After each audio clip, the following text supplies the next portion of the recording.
All right, I hope everyone had a great holiday season, a great New Year's. We were in Disney along with, I'd say, 400 million other children that were on vacation from school. Had a good time nonetheless. We're in our new house, so I'm doing this from the only room that has rugs right now so that you won't hear echoes the whole time. But anyways, that's what's going on with me. You're probably here to talk about some real estate, so let's kind of get on with that. All right, if you'll think back at the end of last year, I said what was really driving our real estate market, or the lack of sales in the real estate market, was interest rates, right? So to give some context here, interest rates on a 30-year fixed mortgage, January 22, were around 3.5%. January of 2023, they were up 200 basis points, up to 5.5%. And by October of 2023, they were up another 200 basis points to 7.5%. So from 3.5% to 7.5%. And again, that's what really screeched the market to a halt. So the thesis has been, if rates were to drop, buyers were going to enter back into the market. So here we are. Rates have eased a bit, about 100 basis points from that October high, from 7.5% down to 6.5%. So the big question is, has that added some velocity into the market? Are buyers coming off the sidelines? Because if our whole thesis revolved around higher interest rates or slowing sales, lower interest rates should have sped them up. So what does the data say? And I think that's going to be something that we're really going to want to keep an eye on. A couple of people asked me about if I see interest rates headed back to that 3.5%. Honestly, no, I just don't. You never know what can happen, but I think that that whole higher for longer thing is probably what's going to play out. It seems to be the Fed's pace right now, and I think that's kind of going to be where interest rates go. So anyway, because the data does look back 30 days that I give you guys, and we all know seasonality, what do we talk about again and again? December is a terrible month for sales. So the data is probably not going to reflect that reduction in interest rates. Anecdotally, I can tell you this. I've had a lot of buyers coming off the sidelines, a lot of people who are saying, no, I'm going to wait. Suddenly they're now back in the market. Conversely, a lot of sellers that were going to wait out the market until interest rates peaked and started coming down, they've also started calling. So I think there's more inventory that's going to come to market, and I think more buyers are going to come back into the fold. We'll wait and see how it all plays out. Again, at this point, it's just anecdotally based on what I'm seeing in my own business and what I can kind of tell you. Boots on the ground anyways. So how do you navigate this market as a buyer or a seller if the interest rates are going to be higher for longer? My opinion is you're going to have to get creative. And I think one of the easiest ways right now to get creative is for sellers to offer a buy down on their interest rate or a credit towards their closing costs so that they can buy down the interest rate. And why does this make sense? You have to do the math behind it. And if you're working with me, we'll run through this scenario.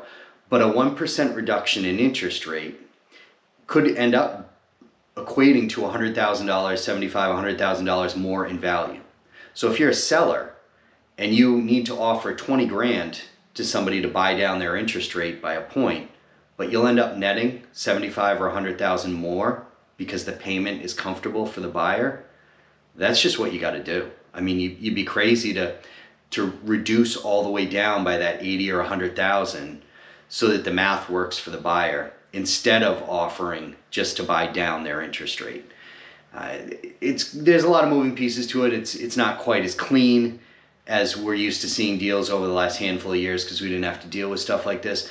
But I do think it's a smart way to structure deals. And if you're a buyer or seller, it's something you got to talk to me about, because I just think it's a way that you can get deals done that the kind of back of a napkin looked like they weren't going to work another way. All right, so let's get on to the data. I'm going to turn my screen around here and let's start with single family homes. All righty, Fort Lauderdale, single family home data. Let's start it off. Median home pricing. You guys are in for a treat this month. I'll do the sales brackets so you can see where the market's actually moving. So we're going to kind of briefly look at this one. Look, this will get my attention if we drop below 500,000, but for now, December, weak month, not a surprise. All right, number of properties sold. This is the one that matters the most, right?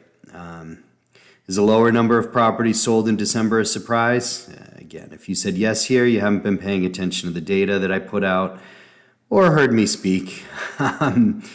December, historically, one of the slowest sales months every year.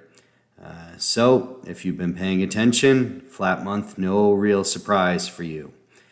Year over year, this is actually up by 26 sales. But again, let's see what January data brings. List to sales headed back down. Again, what this really means is how accurately sellers are judging the market, how close they are when they list their property to what they actually receive when they go to sell it, right? So if sellers are overestimating the market, this is going to lead to a larger spread. Same thing, if buyers are negotiating well, it's going to create a larger spread. In a feeding frenzy or in tight price points, you don't see a lot of movement here. But when you do see movement, again, it means somebody's getting the better of somebody or somebody mispriced. So that's kind of all to really see there. Median days. Here we go. Rose, not great news for sellers, right? But again, it was December. So down from 37 days year over year, but let's not get too excited yet. That being said, it looks like there was some relief for buyers. Remember how I said it's good to be a buyer in December, not so great to be a seller? So kind of case in point here. We can kind of breeze over price per square foot. Clearly, the overall trend is up, which continues to make sense, right? I've said it many times. Buyers want properties that are nice, renovated, turnkey. They look good. They smell good. Those are going to carry a higher price per square foot, and there is just this flight to quality. There is not a whole lot of HGTV, I want to make it my own, find me the fixer-upper. I don't hear that from buyers at all anymore. A few years ago, that was really what a lot of them were looking for, and I think that's all fun and games until you've gone through a renovation project yourself, and then it's not so fun anymore. Total dollar volume continues to be a non-surprise for me and hopefully for you. The bulk of sales are taking place at lower price points. So it's going to take a lot more sales at the lower price points to get the total volume up in a significant or a meaningful way until we can really get the higher end of the market to start participating. So, finally, another stat near and dear to my heart, months of supply. Looks like we're backing off that 6 months number, which is good for sellers. December of 23, there were 4.43 months of supply, now up to 5.12. So would have been better to be a seller last year and a buyer this year, but again, it was December. We'll see what January looks like. I wouldn't read too much into this yet. All right, ladies and gentlemen, here it is. Sales data by bracket. Once again, where's the volume of sales actually happening? Just over 42% of sales took place below $1 million. Okay.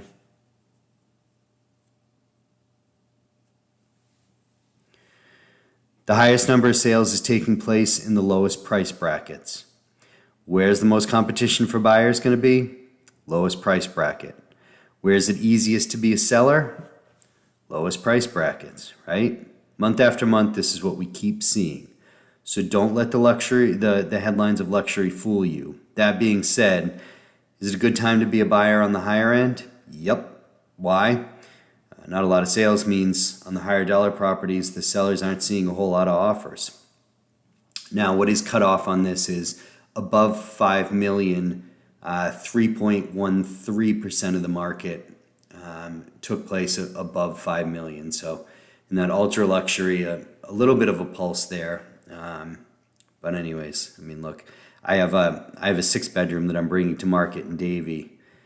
It's going to sit in one of these higher price points. And this is the same data that I've reviewed with the seller to get kind of a realistic expectation of time on market, despite the appeal of the property. So just kind of a tough market right now for some price points, kind of all up here, right? Just a low number of sales. All right, let's switch over to condos and townhomes. Median pricing rose year over year from $410,000 to $532,000, which is a monster size move statistically. To get a better understanding of this in a contextual basis, let's kind of see how the data feeds in, and of course, look for clues in price bracketing.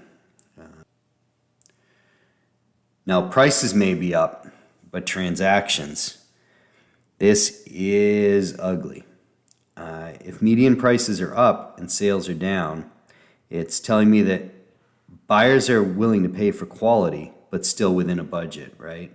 So we're up against 5-year low on total number of sales. Of course, it's December data, which you knew would be weak, but it's something to really keep an eye on here, and a distinct advantage for buyers. There's just not a whole lot of sales. List to sales, tanking, just tanking. So again, what does it say? Sellers are having to negotiate. They probably came on the market a little too high. And buyers are willing to ask for concessions, and they are willing to ask for reductions in price. So of course, best strategy here is to not overshoot the market and price correctly from the start. But this is the data.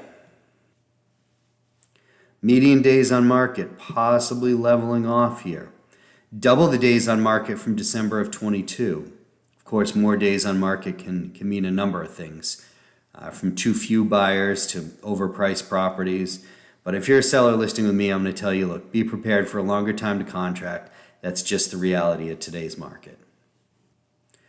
Price per square foot still on the higher side. Again, to me, it's saying people are paying for quality, maybe doing so on a budget, but again and again, and I think you just see it play through in the data. Buyers are willing to pay more for a quality product. So look, if you're trying to list something that's junky and outdated, you've been warned.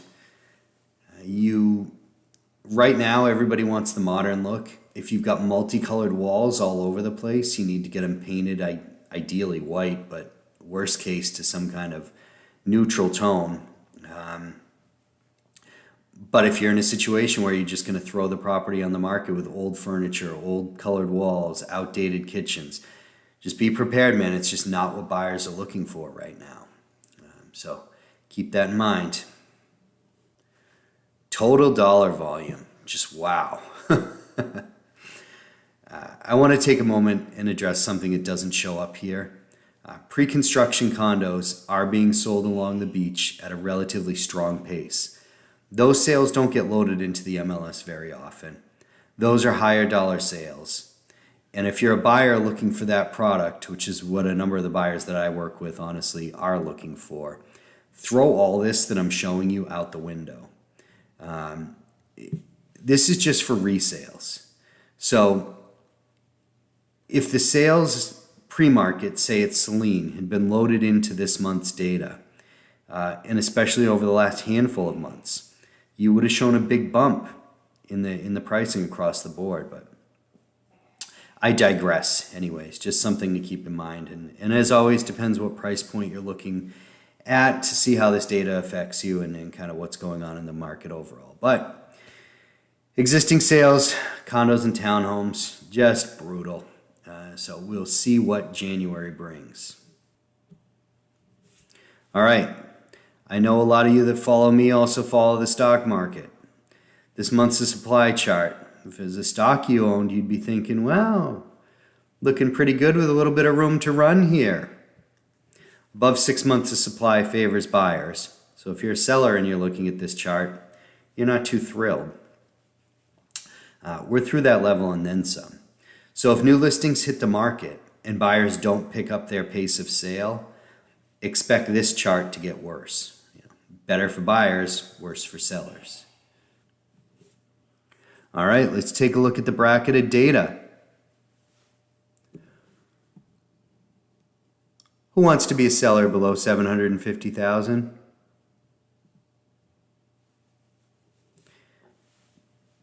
Half the market activity is taking place there, right? Thankfully, I have a couple of listings coming up in this bracket, so I'm a happy camper right now. But look, all joking aside, and let's be fair here. It's also better to be a seller of a condo or townhome above $1 million than it is to be a seller in the same bracket of single-family homes. It's kind of wild, right? But that's what the data is telling you. See, look at this. These are pretty big percentages. Remember the single-family home data? This stuff was zeros and twos. So anyways, that's it. That's what I got for you. As always, feel free to call, text, or email me if you're looking to buy some real estate in or around Fort Lauderdale. Whether your timeline is a week from now or a year from now, I'd love to chat with you. We'll see you guys next month.